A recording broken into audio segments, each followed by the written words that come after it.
सभी पार्टियों को एकजुट होकर, सभी पार्टियों को साथ आकर, मिलकर इस बीमारी से लड़ने की आवश्यकता है। सारी पार्टियों को मिलकर एकजुट होकर सारा ध्यान और सारी एनर्जी इस चीज पर केंद्रित करनी चाहिए कि कैसे हमारे देश को कोविड-19 की बीमारी से बचाएं, कैसे हमारे देश के लोगों के स्वास्थ्य को रक्षा दें।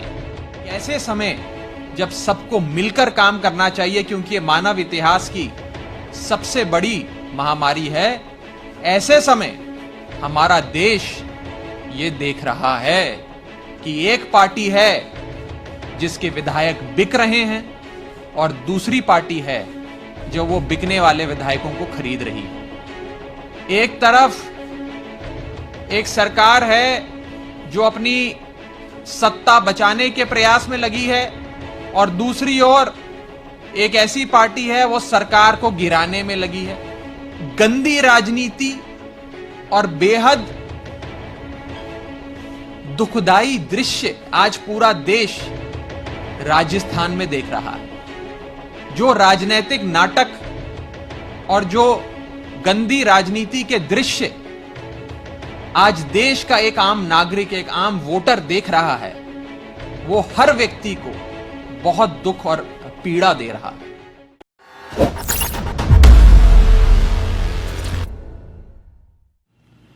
साथियों, इस समय पूरा देश और पूरी दुनिया मानव इतिहास के सबसे बड़े आपातकाल, सबसे बड़ी बीमारी, महामारी कोविड-19 की बीमारी से लड़ रही है, जूझ रही है। ये समय है जब पूरे देश में, हमारे भारत देश में सभी पार्टियों को एकजुट होकर, सभी पार्टियों को साथ आकर, मिलकर इस बीमारी से लड़ने की आवश्यकता है।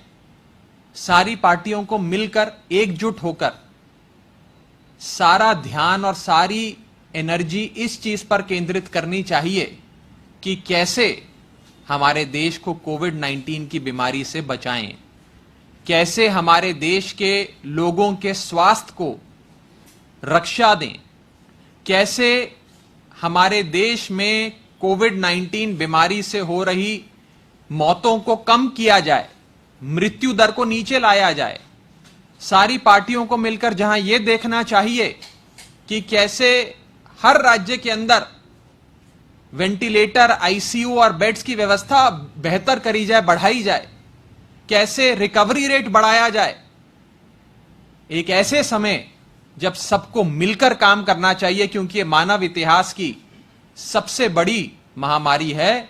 ऐसे समय हमारा देश ये देख रहा है कि एक पार्टी है जिसके विधायक बिक रहे हैं और दूसरी पार्टी है जो वो बिकने वाले विधायकों को खरीद रही है। एक तरफ एक सरकार है जो अपनी सत्ता बचाने के प्रयास में लगी है और दूसरी ओर एक ऐसी पार्टी है वो सरकार को गिराने में लगी है। गंदी राजनीति और बेहद दुखदाई दृश्य आज पूरा देश राजस्थान में देख रहा है। जो राजनीतिक नाटक और जो गंदी राजनीति के दृश्य आज देश का एक आम नागरिक, एक आम वोटर देख रहा है, वो हर व्यक्ति को बहुत दुख और पीड़ा दे रहा है। कांग्रेस पार्टी पूरी तरीके से बिखर चुकी है, बूढ़ी हो चुकी है।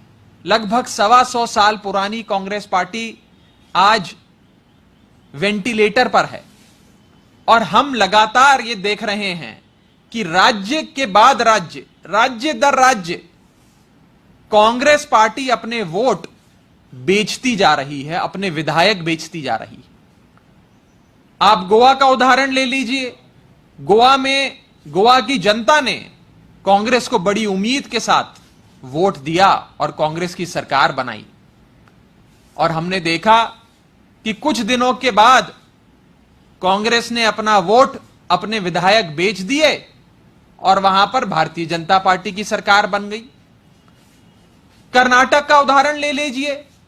कर्नाटक में जनता ने बड़ी उम्मीद के साथ, बड़ी अपेक्षा के साथ कांग्रेस पार्टी को वोट दिया कई सालों के बाद, और कांग्रेस की सरकार वहां पर स्थापित करी। लेकिन कांग्रेस पार्टी ने कुछ ही दिनों बाद अपना वोट और अपने विधायक बेच दिए। भारतीय जनता पार्टी ने वो सारे लोग खरीद लिए और वहां पर कांग्रेस पार्टी की सरकार गिर गई और भारतीय जनता पार्टी की सरकार बन गई। आप मध्य प्रदेश का उदाहरण ले लीजिए। लोगों ने फिर बड़े विश्वास के साथ, उम्मीद के साथ कांग्रेस को वोट दिया। मध्य प्रदेश में भी कांग्रेस की सरकार बनाई, वहां पर भी कांग्रेस ने अपने वोट, अपने विधायक बेच दिए और वहां पर थोड़े दिनों बाद कांग्रेस की सरकार चली गई और भारतीय जनता पार्टी की सरकार बन गई। और ऐसे कई उदाहरण हैं, मैं लगातार दे सकता हूं। धारा प्रवाह आपको राज्य दर राज्य बता सकता हूं कि जनता कांग्रेस को वोट देती है और कांग्रेस अपने वोट भाजपा को बेच देती है। एक पार्टी है जो वोट बेच रही है, दूसरी पार्टी है जो वोट खरीद रही है। किसी भी पार्टी को वोट दो, सरकार बिक जाती है। ये जो राजनीतिक हालात इस देश के बन चुके हैं, ये एक आम मतदाता को, एक आम नागरिक को इस देश के परेशान कर रहे हैं, पीड़ा दे रहे हैं। कांग्रेस पार्टी का ना ही कोई भविष्य है और ना ही कांग्रेस पार्टी इस देश को भविष्य दे सकती है। Congress neither has any future nor the Congress party can give any future to this country. Congress को वोट दो तो आपका वोट बिक जाता है, आपके विधायक बिक जाते हैं। और मोटे मोटे तौर पे जो एक बात पिछले कई महीनों के, वर्षों के राजनीतिक उठापटक के बाद लोगों के मन में स्पष्ट होती जा रही है, वो ये है कि कांग्रेस पार्टी, जो मॉरल ऑफ द स्टोरी है कि कांग्रेस पार्टी इस समय वेंटिलेटर पर है, अपनी आखिरी सांसें गिन रही है, मृत्यु की ओर अग्रसर है और कोई इलाज, कोई प्लाज्मा थेरेपी, कोई हाइड्रोक्लोरोक्विन, कोई रेमडेसिवियर, कोई दवाई अब कांग्रेस को उसकी इस यात्रा से, अंतिम यात्रा से बचा नहीं सकती। कांग्रेस इस देश में बूढ़ी, बिखरती और एक तरह से समाप्त होती पार्टी बन चुकी है। सवाल यह है कि क्या इन राजनीतिक हालातों को देखते हुए आम आदमी पार्टी अपनी जिम्मेदारी समझेगी या नहीं समझेगी। आम आदमी पार्टी ने दिल्ली में बीते 5.5 वर्षों में कमाल का काम करके दिखाया। शिक्षा, स्वास्थ्य, पानी, बिजली, इन क्षेत्रों में अरविंद केजरीवाल जी की सरकार ने चमत्कार किया। बीते कुछ महीनों में जिस प्रकार से दिल्ली के मुख्यमंत्री और आम आदमी पार्टी के राष्ट्रीय संयोजक अरविंद केजरीवाल जी ने कोरोना महामारी पर काबू पाया है, उसकी चर्चा, उसकी प्रशंसा केवल हमारे देश में नहीं बल्कि पूरी दुनिया में हो रही है। लोग आम आदमी पार्टी की बात कर रहे हैं, लोग आम आदमी पार्टी से अपेक्षा कर रहे हैं, उम्मीद कर रहे हैं। सवाल यह है कि क्या आम आदमी पार्टी इस दायित्व को समझेगी? क्या आम आदमी पार्टी इस जिम्मेदारी को समझते हुए आगे बढ़ पाएगी? क्या आम आदमी पार्टी पूरी ऊर्जा से, लोग जिस आशा भरी निगाह से आम आदमी पार्टी की ओर देख रहे हैं कि मरती हुई कांग्रेस और बिगड़ते हुए देश के राजनीतिक हालातों को यदि कोई एक ऊर्जावान पार्टी है, कोई युवाओं की पार्टी है, कोई युवा जोश की पार्टी है, कोई ईमानदार और नेक सोच की पार्टी है, उस आम आदमी पार्टी की ओर जो लोग देख रहे हैं वो ये जानना चाहते हैं कि क्या आम आदमी पार्टी अपनी जिम्मेदारी समझ पाएगी? क्या आम आदमी पार्टी ये दायित्व निभा पाएगी ये लोगों के मन में सवाल है।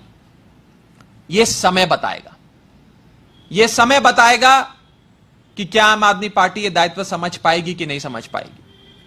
हो सकता है आम आदमी पार्टी का इतना बड़ा पूरे देश में संगठन ना हो, लेकिन देश का एक एक नागरिक, देश का एक एक मतदाता, देश का आम आदमी, देश की आम औरत आज बहुत उम्मीद के साथ अपने एक लौते विकल्प की ओर, जो कि आम आदमी पार्टी है, उसकी ओर देख रही है।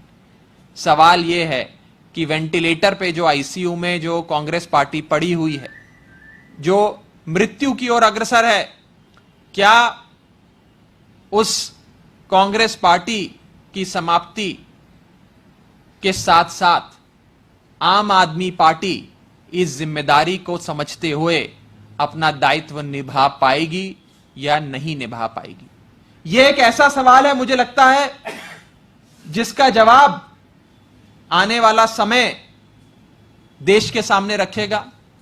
हमारा यह मानना है कि आम आदमी पार्टी को इस राजनीतिक हालात को समझना भी होगा, और मैं बड़ी बेबाकी से कहूं तो आम आदमी पार्टी के पास कोई विकल्प नहीं है, आम आदमी पार्टी के पास कोई ऑप्शन नहीं है। आम आदमी पार्टी को यह बात समझनी होगी कि देश हित में, देश सेवा के लिए, राष्ट्र निर्माण के लिए आम आदमी पार्टी को इस दायित्व को निभाना होगा, इस जिम्मेदारी को समझना होगा और लोगों की आशा और लोगों की अपेक्षा पे खरा उतरना होगा। अगर आपको हमारे वीडियोस पसंद आए तो प्लीज लाइक करें, सब्सक्राइब करें और शेयर करें।